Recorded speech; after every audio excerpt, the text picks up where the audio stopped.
पहले क्या होता था, मैंने जैसे अभी भी बात की कि पहले हम हार्ड लेंस और पेशेंस की बात करते थे। अब एक तो आप ये सोचो कि जो टाइप ऑफ बॉलर्स हैं वो कितने चेंज हो गए हैं। अब आपको रिस्ट स्पिनर्स ज्यादा दिखने लग गए हैं just because of T20। Otherwise अब इंग्लैंड के पास सोचो रेहान अहमद है, आदिल राशिद है जो टेस्ट क्रिकेट खेले हैं, शोएब है, वो चलो शोएब बशीर तो ऑफ स्पिनर हो वो गए। तो off spinner साउथ है। अफ्रीका के पास इमरान ताहिर थे, चलो ज्यादा नहीं खेले but at least they had. India के पास लेग स्पिनर्स में अमित मिश्रा रहे हैं। अब बहुत सारे ऐसे रिस्ट स्पिनर्स इनटू पिक्चर आए। कुलदीप यादव इंडिया के लिए खेल रहे हैं लेफ्ट आर्म चाइना इंडिया में। के पास तो बहुत सारे ही रहे हैं ना, अमित मिश्रा कितनी देर सर्व करें इंडिया को, हाँ, जो टेस्ट में उतना नहीं कर पाए। कुंबले तो इतने साल रहे हैं, कुंबले रहे हैं। अदरवाइज पहले it was a dying art. Now wrist spinners, mystery spinners, आप अजंता मेंडिस देखो, he was a pure white ball product who came into test cricket and completely dismantled the teams in that era. वो काफी amazing element लेके आए into picture. ये सारी चीजें हम पहले नहीं देखते थे। अब हम अबरार को देखते हैं पाकिस्तान में, जो कि शुरू ही उन्होंने टेस्ट क्रिकेट से किया as a mystery spinner and he was relevant also in that small career that he has played for Pakistan. तो ये मिस्ट्री स्पिनर्स हो गए, लेग स्पिनर्स हो गए, ये हम पहले कहाँ देखते थे। तो ये एक बहुत बड़ा एडिशन हुआ है जो T20 से आया है। दूसरी चीज क्या है कि स्पिनर्स अब ज्यादा स्टंप्स को अटैक करने लग गए हैं। पहले वो ज्यादा साइड स्पिन, एंगल्स, इन पे ज्यादा रिलाई करते थे, थोड़ा क्विकर बॉल करने लग गए हैं। तो LBW and bowled instead of closing fielders वो ज्यादा मोड्स ऑफ डिस्मिसल बन गए। और विराट कोहली ने उसके कारण काफी स्ट्रगल किया है, क्योंकि उनको जब आप with in the pitch ball कर रहे हैं तो वो एक ऐसी चीज थी जो उनके लिए एक सबकॉन्शियस लेवल वाली ट्रेनिंग नहीं थी, जो इतने सालों से बचपन से कोचिंग में वो करते आए, वो नहीं था। उनको कॉन्शियसली अडॉप्ट करना पड़ा अपने न्यू स्टाइल ऑफ बैटिंग पे। तो जहां पे bowlers were giving less air to the ball, they were keeping it more into the stumps, bringing in all those variations of the pitch. ये सब चीजें पहले कहाँ थी। पहले साइड स्पिन होती थी, स्लिप्स इनटू पिक्चर लेके आने की कोशिश करते थे, closing fielders with over spin and all लेके आने की कोशिश करते थे। Now spinners are attacking the stumps a lot more. और प्लस DRS आने के बाद तो और फर्क आ गया है। उनको पता है कि LBWs एंड बोल्ड्स आपको और मिलेंगे because of the techniques that batters are now using, कि वो अपने बैट को पिक्चर में कम लेके आने, पिक्चर में कम लेके आने की कोशिश करते हैं। उसके चलते we are getting more LBWs and bolds also against spinners। तो ये एक बहुत बड़ा एवोल्यूशन है। अब सोचो Ravindra Jadeja as a left arm finger spinner शायद पिछले एरा में उतने रेलेवेंट बॉलर काउंट भी ना होते, बिकॉज ये नहीं मैं कह रहा हूँ कि वो अच्छे बॉलर नहीं है, शायद उनको इनिशियल लेवल पे पिक ही नहीं किया जाता, कि शायद वो लूप नहीं कर रहे हैं, फ्लाइट नहीं दे रहे हैं, ये सब नहीं कर रहे हैं, is more quicker off the surface, वो सब चीजें हैं। एंड आई क्लियरली रिमेंबर, मैंने पहले भी बात की है कि 2013 में जब BGT खेलने आई थी इंडिया, तो स्मिथ बैटिंग कर रहे थे, जडेजा बॉलिंग कर रहे थे। एक बंदे ने कमेंट भी किया था क्रिकेइन्फो पे कि look at the standard of test cricket today, and Smith became the second best batter after Donald Bradman and Sachin Tendulkar, and Jadeja is one of the best all-rounders in the history of the game, number one all-rounder today, और quite a long period नहीं of time, for the longest time भी हो गया, longest time के लिए भी हो गए। तब ये सोचो कि वो क्यों पॉसिबल हुआ है, because they're able to bring those subtleties into the test cricket also। Otherwise जो प्रज्ञान ओझा जैसे लेफ्ट आर्म फिंगर स्पिनर थे, used to give more air to the ball, या आपके मुरली कार्तिक जैसे लेफ्ट आर्म फिंगर स्पिनर थे, रंगना हैराज जैसे स्पिनर्स थे, वो ज्यादा रेलेवेंट गिने जाते थे कि they are using the flight, deception, all those things. But अब वो चीज नहीं है। अब we are seeing lot of bowlers, Rashid Khan भी टेस्ट क्रिकेट खेल रहे हैं, अच्छा कर रहे हैं, तो ये चीजें नहीं हो पाती पहले। तो ये फर्क आया है कि हाँ, mystery spinners, quick arm leg spinners, all those bowlers are also coming into the picture now, and along with that fast bowling में वेरिएशंस बहुत ऐड हुई हैं। अगर हम ODIs की भी बात करें तो ODIs में overall depth bowling has improved. Batting में एक सिंपल एग्जांपल, इन ODIs में अगर मैं बात करूं तो आप होबार्ट का वो चेज याद करो। अगर 320 इंडिया को 40 ओवर में चेस करना था तो सचिन तेंदुलकर ने कहा था इसे तो T20 से ट्रीट करो, 160 ही तो चेस करना है, वो तो चेजेबल है, कितनी बार हम करते आ रहे हैं, IPL इतने साल खेल लिए थे, and it became a chasable thing. सोचो ये सिंपल लर्निंग इंडिया के पास 2003 वर्ल्ड कप में नहीं थी। हमें पता ही नहीं था कि 360 चेस कैसे करना है, वो ब्लैंक कि 360 चेस करने की हमारे पास कोई लर्निंग एग्जिस्ट नहीं करती। अब बैटर्स फेज वाइज तोड़ देते हैं ODI को। पहले 10-15 ओवर जहां पावर प्ले है वहां अग्रेसिव क्रिकेट खेलना है, फिर एक्यूमुलेशन जोन में आ जाना है, फिर डेथ में फिर से दोबारा उस स्किल को ले आना है। तो they are playing it according to the phases, team वैसे सिलेक्ट हो रही है, माइक्रो रोल्स असाइंड है टीम को, किसका काम इस फेज में, इसका काम इस फेज में, वो सब चीजें पहले कहाँ थी। अब आप एनफोर्सर्स, एक्यूमुलेटर्स, उनका एक बहुत सा ब्लेंड लेके चल रहे हैं, तो ये चीजें नहीं थी पहले। बैटर इज अ बैटर ये होता था। अब स्ट्राइक रेट्स पे उसमें बहुत फर्क पड़ा है। आप सोचो कि T20 के चलते ODI में आज की डेट में do you see any top order batter जो 90 से कम की स्ट्राइक रेट पे खेल रहा हो? No. And previous eras, batters like Vivian Richards, Sachin Tendulkar were the outliers. आप गॉर्डन ग्रिजन, डेजमंड हेन्स की भी स्ट्राइक रेट्स देखो, आप राहुल द्रविड़, सौरव गांगुली की स्ट्राइक रेट्स देखो, आप इवन जैक कालिस की स्ट्राइक रेट्स देखो, उन एरा के बैटर्स की स्ट्राइक रेट्स देखो, you will be shocked to see कि यार ये इस स्ट्राइक रेट के साथ मतलब ओडीआई क्रिकेट खेल भी कैसे गए होंगे।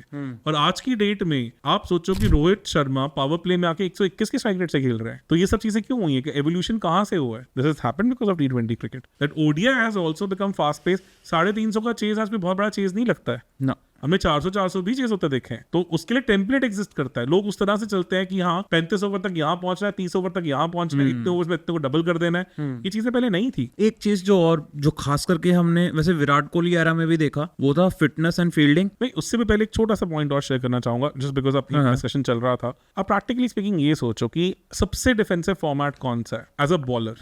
T20, क्योंकि आपको पता है एक बॉल ने गेम चेंज कर देना है। उन डिफेंसिव टेक्निक्स को क्या हमने स्लॉग ओवर्स में अप्लाई होते नहीं देखा? बहुत ज्यादा। तो उससे अब bowlers like Bumrah, Mitchell Starc हो गए, वो जो yorkers, lower balls, cutters, back of the hand, ये सब चीजें करते हैं। ये डिसीव करने वाली बॉल्स ही तो हैं। और ये जब बॉलर्स लाइक इन हार्वी लेके आए थे तो कितना रेयर लगता था कि अच्छा ये भी हो सकता है, ये चीजें भी पॉसिबल है। अब इट हैज बिकम कि कोई ऐसा फास्ट बॉलर आप देखते हो जो ये स्किल नहीं लेके आता? कोई भी नहीं। अब तो पहले तो स्टॉक बॉल्स ही होती थी। अब यॉर्कर भी है, नो डाउट है, रिवर्स स्विंग भी है, सब कुछ है, पर उसके साथ ये चीजें चाहिए ही चाहिए। आप सोचो मार्को जॉनसन जो अभी WTC फाइनल खेलने जा रहे होंगे, पंजाब वाले मैच में वो भी आज ऑफ कटर्स एंड ऑल कर रहे थे। No doubt being a left armer वो लेग कटर बन जाती है। आपने जेमिसन को प्रॉपर लेग कटर करते देखा है, रिस्ट घुमाते हुए। These are like proper test bowlers. अब ऐसा क्यों नहीं होगा कि एक फेज उनको दिख रहा होगा 200 की पार्टनरशिप लग गई, 150 की पार्टनरशिप लग गई, they could bring the same skill in test cricket also, in ODI also. ODI में तो हमने क्लियरली देखा है because bowlers have improved their defensive skills due to T20. They are able to bring those skills into ODI also as well as into Test cricket also. तो जहां पे उनको लगता है कि गेम का टेम्पो कम करना है, they can bring those skills up front very easily. तो ये एक पर्टिकुलर एडिशन हुआ है जो पहले पार्ट ऑफ द गेम नहीं था। अब हम बात कर रहे थे फील्डिंग स्टैंडर्ड्स की, जो हमने विराट एरा में स्पेशली देखा कि फिटनेस और फील्डिंग क्या चेंज आया। क्योंकि हमने सारे पहले हम मोटे मोटे प्लेयर देखते थे ज्यादा, टेस्ट क्रिकेट में खास करके, और फिर हमने एकदम से देखने स्टार्ट कर दिए जिनके एब्स हैं वो प्लेयर दिखने स्टार्ट हो गए, या वो लोग जो जितने मर्जी रन दौड़ ले उनको फर्क नहीं पड़ता, सांस नहीं चढ़ती उनको। ये क्या उससे पहले फिट प्लेयर एग्जिस्ट नहीं करते थे, या ये ओवरडू कर दिया गया, या क्या? मतलब इसके बारे में आपका क्या ओपिनियन है? यार आप ये बताओ कि मार्जिन फॉर एरर सबसे कम किस गेम? T20 में। वहां पे एक बॉल, एक ओवर, एक मिसफील्ड, एक सब कुछ मैच रिजल्ट डिसाइड कर सकता है। तो जितना प्रेशर एक टीम फेस करती है T20 मैच में, because you are under scrutiny, 120 balls are going to change everything, that उसमें एक बॉल इधर से उधर गेम बदल सकती है। तो टेस्ट में तो आप ये समझो ना कि इतनी ज्यादा, मतलब आप समझ लो कि एक बॉल इतनी मैटर नहीं करती उस कॉन्टेक्स्ट में। मतलब एग्जांपल बताता हूँ, ऑलमोस्ट 2000 टेस्ट मैचेस हो चुके हैं, हम 150 सालों से ऑलमोस्ट टेस्ट क्रिकेट खेल रहे हैं। आपको क्या लगता है टोटल कितने % मैचेस होंगे जो 3 या 3 से कम विकेट पे टीम जीती है या अंडर 30 रन जीती है? कितने % ऐसे टेस्ट मैचेस होंगे 2000 मैचेस में से? मतलब 1 विकेट, 2 विकेट या 3 विकेट की विक्ट्री है। कंसिडरिंग कि पहले ड्रॉज बहुत ज्यादा होते थे, 50% मैच तो ड्रॉ ही हो जाते थे, उनमें से क्लोज मार्जिन वाले मैच 50% में से देखा जाए तो 10% होगा, तो in totality 5%, not more than 3%। चलो मैं पास था। फिर इसका मतलब 2000 टेस्ट मैचेस में हमने सिर्फ 40 या 50 8 मैक्स 60 ऐसे टेस्ट मैचेस देखे हैं जो इतने क्लोज तक गए हैं कि 30 से कम मार्जिन में मैच जीते हैं, या फिर 7 विकेट्स, 8 विकेट्स या 9 विकेट्स की विक्ट्री आई है। अब यही चीज अगर हम T20s में अप्लाई करें तो क्या ही बात करनी है। मतलब टेस्ट मैचेस अभी भी बहुत ज्यादा वन साइडेड होते हैं जो होते हैं। अब ये चीज जो आपने बोली, ये मैंने रिसेंट टाइम में कम होते हुए देखी है कि मार्जिन्स बहुत श्रिंक हो गए हैं। अब नो डाउट चाहे मैच 3 दिन में खत्म हो जाता है, तो वो ऐसे होता है कि ऑन द सीट्स चल रहा होता है मैच, कि आप गए वॉशरूम गए और बाहर आए तो कई बार आपको पूरी टीम ऑल आउट हुई दिखती है। ये कितनी बार हो चुका है। ये भी है, ये एक नेगेटिव इम्पैक्ट भी है कि यहाँ डिफेंसिव टेक्निक्स काफी ज्यादा हिल गई हैं, तो उसके चलते ये चीजें भी बहुत रेगुलरली होती दिखती हैं। हाँ, तो हम बात कर रहे थे ये फील्डिंग के बारे में। अब ये सोचो ना कि अगर T20 ऐसी गेम है जहां पे ये जो हम 2 to 3% टेस्ट मैच की बात कर रहे हैं, वहीं पे ऑलमोस्ट 30-40% T20 में मैचेस होते हैं जो यही डिसाइड होते हैं। तो आप सोचो मार्जिन फॉर एरर कहाँ है फील्डर के पास? तो वहां पे आपको हर मैच से 10 से 15 रन तो बचाने हैं ना, जो कि विनिंग और डिफीट के अंदर डिफरेंस हो सकता है। तो वहां पे आप कोई भी बैड फील्डर टीम हाइड ही नहीं कर सकती। और प्लस बैटर्स की एवोल्यूशन हो चुकी है, वो 360 डिग्री खेलते हैं तो फील्ड का हर कोना यूज कर लेते हैं। वहां पे इतनी माइक्रो डिटेल्स भी होती है कि इस प्लेयर से मैं डबल ले सकता हूँ कि नहीं ले सकता, इस प्लेयर से वो पंगा लेना चाहिए कि नहीं लेना चाहिए, क्योंकि वहां से आपका सारा गेम डिसाइड हो रहा है कि आप 180 पे हो, 185 पे हो या 190 पे हो। तो ऐसे में do you think so that you can even compromise on fielding? यो टेस्ट जैसी चीजें कहाँ थी पहले? तो they have come because the demands have gone up, plus micro trainings बहुत है, न्यूट्रिशन पे इतना काम हो रहा है, हर छोटी छोटी चीज पे इतना हो रहा है। इन टोटलिटी फिटनेस पे वैसे ही हम देख रहे हैं एज ह्यूमैनिटी ही हम आगे बढ़ रहे हैं। इतने सारे हमारे जो पुराने ट्रेनर्स थे, जो पुराने हेल्थ एक्सपर्ट्स थे, उन्होंने इतने सारे एक्सपेरिमेंट्स कर लिए हैं कि now we have enough data as well. अब वो इम्प्लीमेंट हो रहा है और हम अक्रॉस ऑल स्पोर्ट्स देख रहे हैं, तो वो चीज़ तो हो रही है। क्योंकि it is more attractive as a viewing experience. You have to pack it up in a very small package. 3 hours की गेम बनानी है, आपको पता है मार्जिन फॉर एरर बहुत कम है। तो ऑब्वियसली जो हम अमेरिकन स्पोर्ट्स के साथ देखते आए थे हमेशा कि जो बहुत अट्रैक्टिव स्पोर्ट्स क्यों हैं, बिकॉज फिटनेस को बहुत ज्यादा वैल्यू करते हैं अपने स्पोर्ट्स में, ठीक है ना। वही सेम चीजें कैरी पैकर लेके आए थे क्रिकेट में उस टाइम पे, यार कि ये तोंदों के साथ खेलते हो तुम इतनी अट्रैक्टिव गेम नहीं बना सकते हो। तो ओडीआई में भी वो मार्जिन फॉर एरर था, पर T20 में वो नहीं है। तो वही सेम प्लेयर जब ऑल फॉर्मेट प्लेयर बनते हैं तो ऐसा नहीं हो सकता कि they can drop their fitness levels. और एक और चीज भी है, the amount of cricket that teams play now because of all these leagues and everything, कि आप एक ऑल फॉर्मेट प्लेयर हो अगर इंडिया के लिए, तो आप ऑलमोस्ट साल में 10 से 10.5 महीने क्रिकेट खेल रहे हो। आपके पास 1 से 1.5 महीने का ऑफ होता है सिर्फ। तो ऐसे में how can you even survive the rigours of the sport if you are not fit enough? ये बात तो है।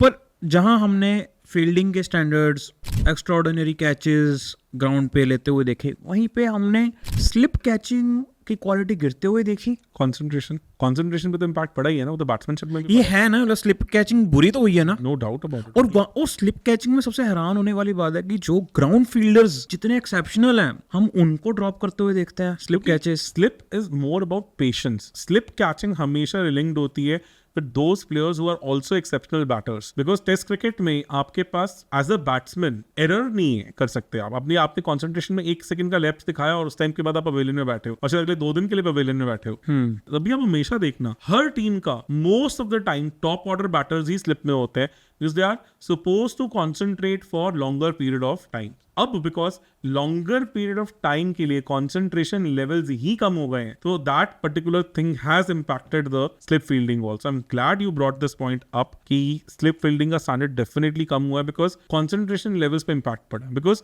हम अब उस न्यू एज में है where we are always seeking for change. हम इंफॉर्मेशन फ्लो में इतने में रहते हैं कि उसमें आपके पास बैट के 80 ओवर वेट करना कि अब एज लगेगा, कैच आएगा, उस टाइम पे रिएक्ट कर पाना, वो चीजें कम हो गई। और अभी भी आप देखो अच्छे स्लिप फील्डर्स कौन है? Smith, one of the best batters, पुराने लोग हैं। जो रूट, ये वही लोग हैं जिनका बैटिंग स्टाइल भी वैसा सा है। पर इसमें मुझे विराट कोहली नहीं समझ आते हैं। विराट कोहली एक्सेप्शन है, उनकी बहुत बुरे स्टैट्स हैं, उनका कन्वर्जन 50% के आसपास है। लास्ट 10 सालों में काम किया इसके ऊपर, no doubt about it. But Virat Kohli का भी तो कंसंट्रेशन लैप्स सही है ना ओवरऑल। तो आप वहां देखो कि रहाणे फॉर दैट मैटर कितने, रहाणे बहुत बढ़िया थे, तो पुजारा भी काफी डिसेंट थे। तो वही जो Laxman for that matter, Rahul Dravid, Mark Taylor, Mark Waugh, जो लोग बहुत एक्सेप्शनल कॉन्सेंट्रेट कर पाए हैं, वो उतने अच्छे स्लिप फील्डर्स भी हैं। स्टीव स्मिथ के साथ स्टीव वॉ हो गए, ये सारे वो वही चीजें आ रही हैं।